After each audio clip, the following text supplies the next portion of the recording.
Nana has been cutting my hair for 48 years. Since the time they raised the price from $1 to $1.50, I said, enough is enough. I am not going to pay that kind of money. And now my grandkids pay 18 bucks for a haircut. 35. Oh yeah, you get the cool time. How many visitors do we have today who are just visiting? Hey, welcome. I want to say a special welcome to Andre, and I forget his partner. What was it? Is it Chris? Al. These two men are the pillars in the AA meeting in Ottawa. And for years, have been serving along.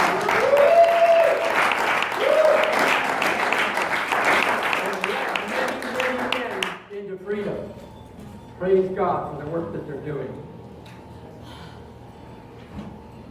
In 1962, an uprising took place in the African country of Rwanda. The people were sick and tired of the colonial powers running their country.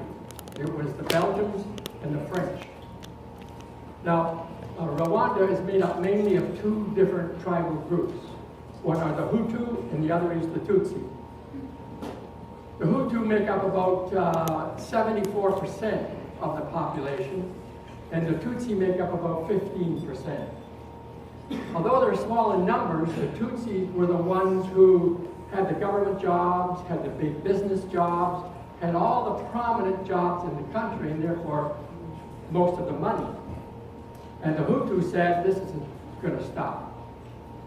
And so that was part of the uprising, not only against the colonial powers, but the Hutu decided they were going to totally eliminate the Tutsi. And so that was the uprising. It didn't last very long, and it was put down by government forces. And the Tutsi had to flee out of the country because they lost a lot of those positions that they had. And so they went to neighboring African countries. And after many years, they began to make plans. They start collecting arms. They start training militias. And they planned to go back to Rwanda and take back what the Hutu had taken from them. Business companies that were in France and in Belgium were worried about their businesses in those countries. Not too much about people, but their business ventures. So they talked their governments to go to the UN and say, send in a UN peacekeeping force to establish peace there so business can go back to usual. So the UN decided, yeah, okay, we'll send a peacekeeping force back in, and they picked a Canadian general, Lieutenant General Romeo Dallaire, to go back there with a small contingent of Canadian soldiers and hopefully a whole bunch more that would come and bring peace and stability to the country. Well, Dallaire had never been in Africa, he never fought in a real war, and he didn't know how the UN operated. And when he got there, he found out he was in big trouble. Because while they promised him military help, they promised him weaponry, they promised him money, they didn't tell him that they would only get it to him when donor countries donated it. And no countries donated anything. Very little. So there he was with a small force trying to establish peace. And of course you have to make the peace before you can keep the peace when there's no peace. But though the leaders of both these groups talked about wanting democracy, they didn't want it yet. They didn't want it until either the Hutu had totally eliminated the Tutsi, or the Tutsi had brought the Hutu population down to a level where in a democracy they would all have an equal vote. So the way they solved that was let's go and kill all those other people. And so a cycle of murder began taking place. And when Dallaire called the UN in New York and said, I need the right to fire on enemy people who are killing civilian people who are running to me for protection. And the UN said, no, you cannot fire a shot. Unless somebody's got a gun pointed at you, then you can shoot that person. And so he and his team had to stand by while these two tribes almost totally annihilated each other. The cycle went on for a year. And after a year, over 800,000 Rwandans had been killed. And in that time, not one country, even Canada, sent anything to help him in his job. After the year, Dallaire broke. He couldn't take it any longer. He had to be shipped out, shipped home. He now knew what post-traumatic stress disorder is. His life was shattered. Psychologically, he was broken. Emotionally, he was broken. Physically, he was broken. Eventually, some other troops were sent a couple of years later, and it did kind of make a fragile peace in Rwanda. But only at the price of an entire generation that was lost. The entire structure of the country had been destroyed. The roads, the bridges, no electricity working, no running water. Nothing was working. It was a mess. And you know what? That's kind of what our world is going to be when Jesus comes back. One of the songs talked about the trumpet blowing and Jesus coming back. Jesus is coming back, but he's coming back to an awful mess. And it's going to be a world mess at that level. Things are going to be that bad. So if you're a reader of Scripture and you read the book of Revelation, you realize that the book of Revelation divides the time from the time of Jesus till that time when he comes back again into three basic time periods. And he pictures these in pictures because they come to him as visions. The first picture is that of seven seals being opened. The seven seals picture what is going to happen on earth here as man reaps what he has been sowing for tens of thousands of years, however long man has been here. We are going to reap the way we have neglected God's laws, God's principles, and God's standards. So what's going to happen when those seals are opened? The first thing is, he said, white horse is going to go out and it's going to stand for false religions. Well, that began right after Jesus died. False religions start moving across the earth. The second horse was a horse that represented war. There's going to be constant war and bloodshed, and we've seen it happen time after time after time. The third horse is going to picture economic collapse. Cycles of economic collapse. And we've seen it happening all the time. And we always seem to be sitting on the edge of the next economic collapse. By the time you get to the fifth seal, what happens there is that the church has almost completely disappeared as what we know as the church. This happens because of a number of reasons. One is people just don't care anymore. We have a great falling away from Christianity today. You look down Bank Street, you see a lot of empty churches. And probably for good reasons. Because the church mainly has failed to give out a message that really helps. So that's one reason. The other reason is going to be there's going to be terrible persecution break out, just as we've seen it now in the Middle East, where the Christianity has almost been eradicated. Doing a John here. Eradicated from the Middle East. And it's going to happen in other countries as well. And then there's going to be serious martyrdom. People are going to die. Christians are going to die for their faith. So however way you want to look at it, by the time you get to the end of that seal period, there's no what we would call salt and light left in the world. If Jesus said, my believers are the salt and light that's keeping this thing going as long as it's going, when we take the salt and light out, guess what happens? Things go rotten fast. And by the end of those seals, that's what it's going to be like. That's the first period. The second period is now God is upset. This is pictured in 7 trumpets. Why is he upset? He's upset because the people of the world have decided that they want a one-world government led by a one-world man who will make up his own laws, his own decrees. He will even change times to suit his opinion. And the world's going to embrace him. They're going to think he's the solution to all their problems. And God, because the church is gone, there's not going to be a voice for God's laws. There's not going to be a voice for God's truth. It's going to be all man wants and the way man wants this world to run. And God gets upset when that happens. Because he knows we were not made to operate on our own laws. We were made to operate on his laws. And when we throw his laws out and change them for ours, we're in big trouble. And that's what happens during the 7 trumpets. During that time, it says that a third of all the trees in the world will die. A third of the sea will die. A third of all the fresh water is going to go sour. A third of all humanity is going to be killed. So, what you have happening here is God saying, okay, if you want to run the world this way, go for it. I'll let you run it. And you'll see what happens when you run it. And the world will experience that. It'll be dog fighting dog, cat fighting cat fight.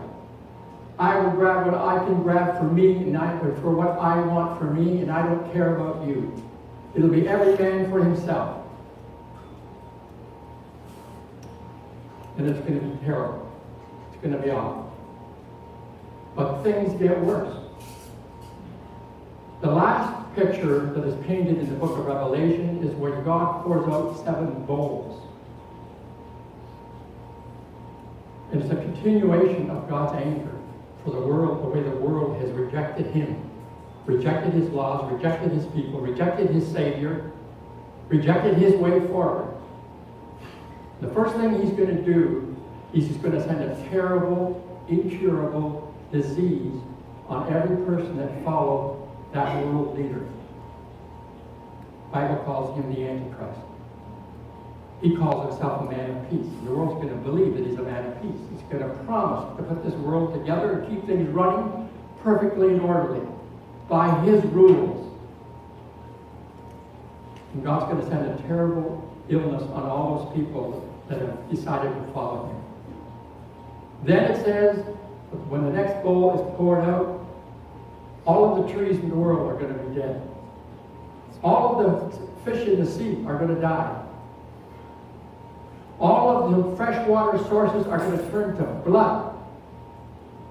I don't know about you, but when we don't have water to flush the toilet, to have the shower, to do the laundry, things get messy. Canada has the most fresh water in all the world. But our water is going to turn to blood. Because our country is as guilty as any country for turning its back on God's laws. It's happening day after day. One more law after one more law is cut off. And we invent our own laws that we like so that we can do what we want. Forget God.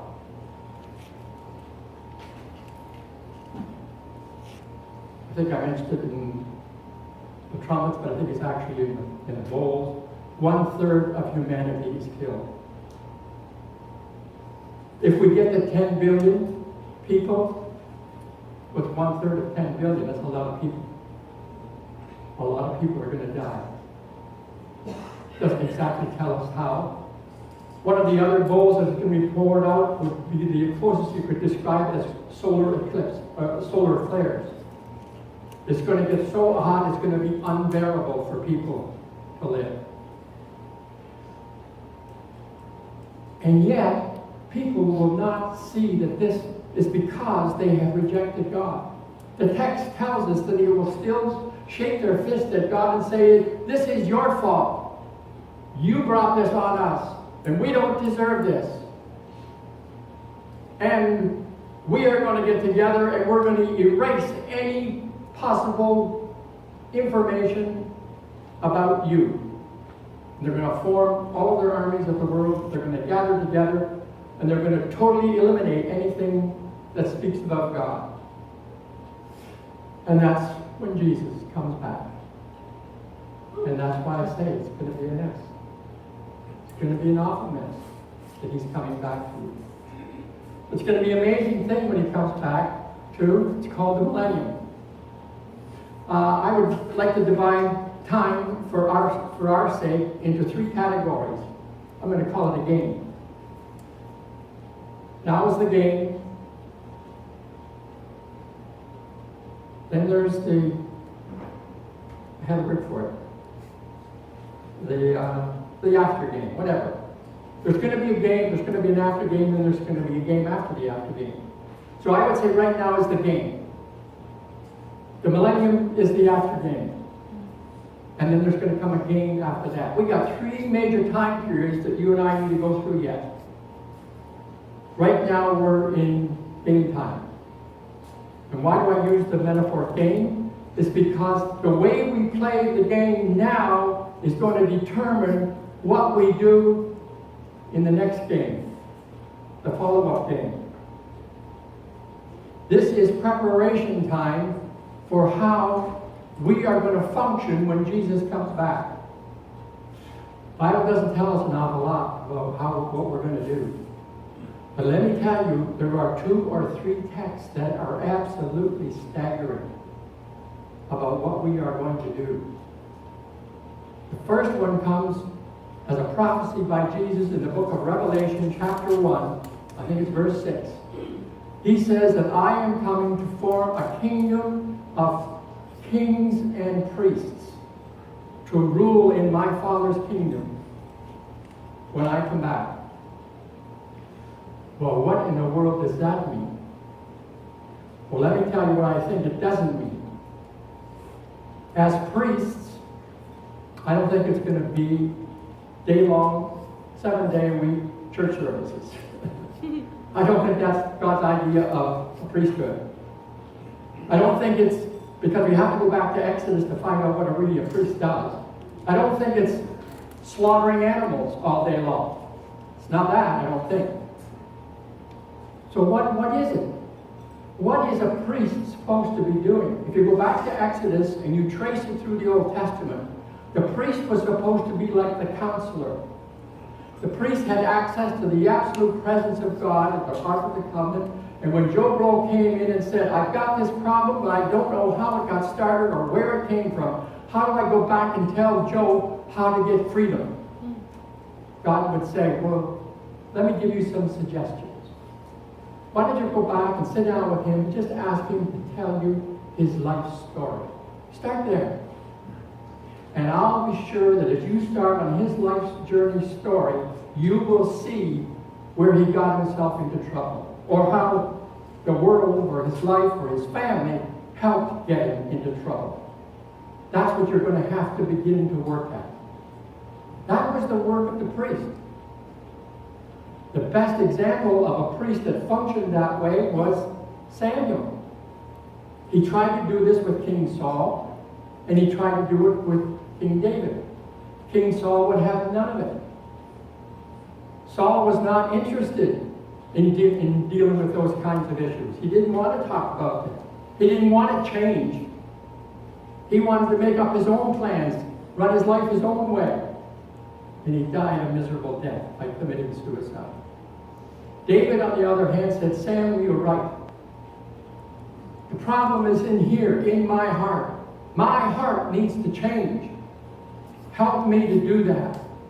Where did I get these resentments from? Where did I get this anger from? Where did I get this idea that I'm the center of the universe? When everything I get, I just spend on me. Where did that come from? How did I learn that? So Samuel would sit him down and talk to him and say, you know what, David, it's a heart issue. You're going to have to deal with your heart issues. And if you read the Psalms, you read that's what David talks about. And it's not easy. It's not fun. But he's got to do it if he's ever going to become a good king. That's what God is expecting you and I to do. To get our lives cleaned up, healed up, and understand how we can sit down with another person and help walk them through the freedom. That's the priest. The other one is the king. Oh boy. Let me tell you what I don't think it is. I don't think it's sitting on a throne with a crown on your head, somebody dropping grapes in your mouth, and you spouting on opinions. Don't think that's God's idea of us being kings.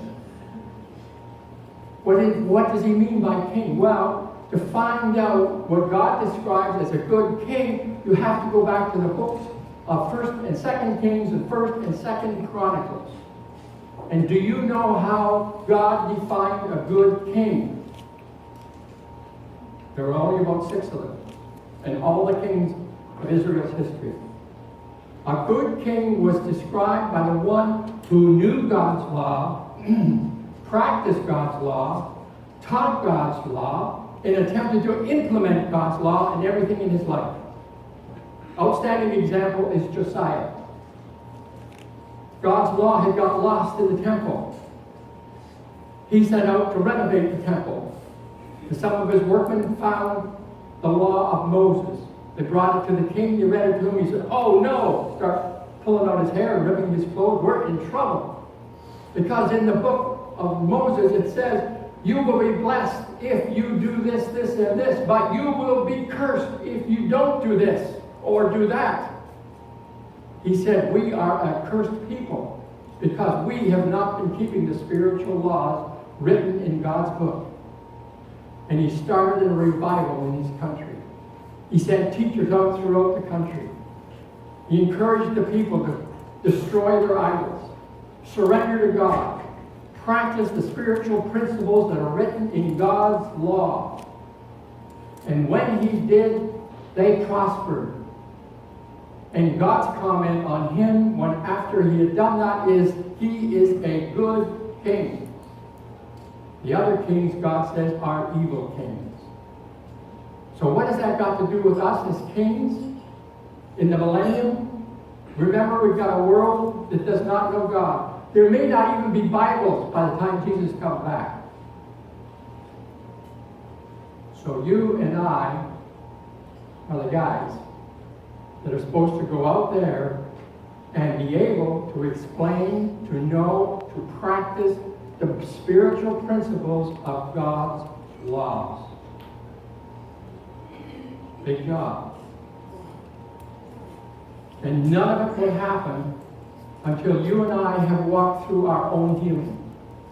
None of it will happen until you and I know the spiritual principles of God's laws. Just take the simple 12-step principles of AA. They come right out of the Bible. How well am I able to understand those and to sit down and talk to somebody to help them walk through freedom from addiction? That's just a few of God's spiritual laws. The Bible is full of them. What about the law that says, honor your mother and your father, or else you will not live long in the land? So if I were to sit you down today with mom and dad here and ask you, tell me, in front of them, for the last 20 years, can you say you've done mom and dad proud? Are they proud of you for what you've done, what you've accomplished, where you are today? That's what it means to honor mother and father. If I cannot say, yes, I've done that, then I better get to work. I better change some things. Because God wants me to honor them by the way that I live, so they can be proud of me as a son and walk by God's statutes and teach God's statutes. So that's what it means to be a priest and a king in the coming kingdom of Jesus. Let me give you one more. There aren't many, that's amazing. Those two statements, kings and priests. I don't know if that will keep you busy for the rest of your life, I think. But the Apostle Paul, he makes another one. This is in 1 Corinthians. Very interesting text. There's trouble in the church in Corinth. So he writes them this letter, chapter 6, verse 1. He says, if any of you has a dispute with another, dare he take it before the ungodly for judgment instead of before the saints? Do you not know that the saints will judge the world? And if you are to judge the world, are you not competent to judge trivial matters? So again, let me try to tell you what I don't think that means. I don't think that necessarily means I'm going to be sitting in court with a good gavel and saying you're innocent and you're guilty. That's part of what he's saying. Some of that will take place. But that's not the main emphasis. If you look at the word judge throughout the Old Testament and the New Testament, the main purpose of the judge was to sit down with two adversaries and say, okay, tell me about the problem. Okay, let's see where this problem got started and what we need to do about it to stop this conflict. And he needs to sit down with the other party and say, where did this problem get started in your life? And have the ability to lead those two people into conviction, confession, repentance, forgiveness, and transformation. That's the kind of judges Jesus is looking for. He's not out, he doesn't want us sent out into his world to be judgmental people. But he wants us to go and help people. And just by picking out their bad points is not helping them. They already know those. I need to be equipped to be able to sit down with someone and lead them through whatever steps are necessary to bring them to freedom. Oh, we're in the game, folks. How you doing? Because when the game's over, the game after the game will take place. That's called the millennium. Somehow, right now, we are preparing for that time. And I rather suspect that in the first years, weeks, months of the millennium, when Jesus comes back, there's going to be a lot of Christians who are going to be sent back to school. Because they're not ready. Jesus is not sending us out into his world to be his representatives in a country like Rwanda when we're not prepared to carry the right message, to get the job done the way he wants it done. The resources will be there, no doubt. And I meant to read earlier, and I will take time now because I see I have a couple of minutes, just what that will look like, that time period. There are many texts that talk about the millennium. The one that I picked is Isaiah chapter 11. The text says, a shoot will come up from the stump of Jesse, speaking about Jesus. From his root a branch will bear fruit. The Spirit of the Lord will rest on him, the Spirit of wisdom and understanding, the Spirit of counsel and of power, the Spirit of knowledge and of the fear of the Lord. And he will delight in the fear of the Lord. He will not judge by what he sees with his eyes, or decide by what he sees with his ears. But with righteousness he will judge the needy. With justice he will give decisions to the poor of the earth. He will strike the earth with the rod of his mouth. With the breath of his lips he will slay the wicked. Righteousness will be his belt, and faithfulness the sash around his waist. The wolf will live with the lamb. The leopard will lie down with the goat. The calf and the lion and the yearling together. And a little child will lead them. The cow will feed with the bear. Their young will lie down together. And the lion will eat straw like the ox. The infant will play near the hole of the cobra. And the young child put his hand into the viper's nest. They will neither harm nor destroy on all my holy mountain. For the earth will be full of the knowledge of the Lord as the waters cover the sea. And that day the root of Jesse will stand as a banner for the peoples. The nations will rally to him, and his place of rest will be glorious. And that day the Lord will reach out his hand a second time to reclaim the remnant that is left of his people from Assyria, from Lower Egypt, from Upper Egypt, from Cush, from Elam, from Babylonia, from Hamath, and from the islands of the sea. He will raise a banner for the nations and gather the exiles of Israel. He will assemble the scattered people of Judah from the four quarters of the earth. Ephraim's jealousy will vanish, and Judah's enemies will be cast out. Ephraim will not be jealous of Judah, nor Judah hostile towards Ephraim. They will swoop down on the slopes of Philistia to the west. Together they will plunder the people to the east. They will lay hands on Edom and Moab, and the Ammonites will be subject to them. The Lord will dry up the gulf of the Egyptian sea. With a scorching wind, he will sweep his hand over the Euphrates River. He will break it up into 7 streams, so that men can cross over in sandals. There will be a highway for the remnant of his people that is left from Assyria, as there was for Israel when they came out of Egypt. So it talks about supernatural things changing when Jesus comes back.